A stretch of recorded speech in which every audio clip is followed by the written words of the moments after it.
আপনি যদি আমার এই চ্যানেলে নতুন দর্শক হয়ে থাকেন তাহলে চ্যানেলটি সাবস্ক্রাইব করবেন, পাশে থাকা বেল আইকনটি অন করবেন, ভিডিওতে একটি লাইক দেবেন এবং নিচে চলে এসে কমেন্ট অপশনে টাইপ করবেন গুড ভিডিও অথবা নাইস ভিডিও।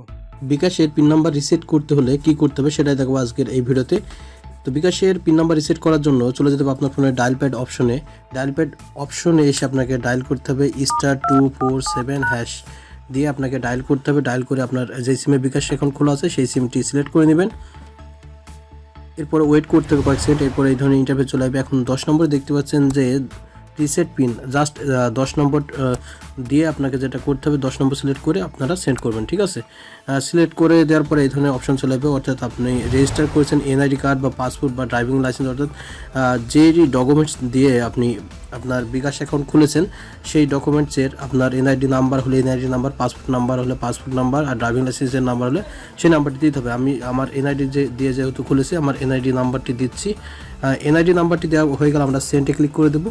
এরপরে এই ধরনের অপশন চলে আসছে, অর্থাৎ আপনার এনআইডি কার্ড অনুযায়ী আপনার জন্মসাল তত এখানে আপনাকে বসাতে হবে। আমি ফর এক্সাম্পল আমার 1997, দেন আমি সেন্ড করে দেবো। সেন্ড করে দেওয়ার পরে এই ধরনের অপশন চলে এসেছে। আপনি যদি 90 দিনের ভিতরে কোনো ট্রানজ্যাকশন করেন বা সেন্ড মানি করেন সেটা সিলেক্ট করবেন। আদারওয়াইজ যদি কোনো ট্রানজ্যাকশন না করেন তাহলে 7 চাপ দেবেন। চাপ দিয়ে আপনাকে নো ট্রানজ্যাকশনে সিলেক্ট করে নিয়ে সেন্ড করে দেবেন। ওকে, সেন্ড করে দেওয়ার পর এই ধরনের একটি অপশন চলে আসবে। বন্ধুরা দেখতে পাচ্ছেন একটি SMS চলে এসেছে।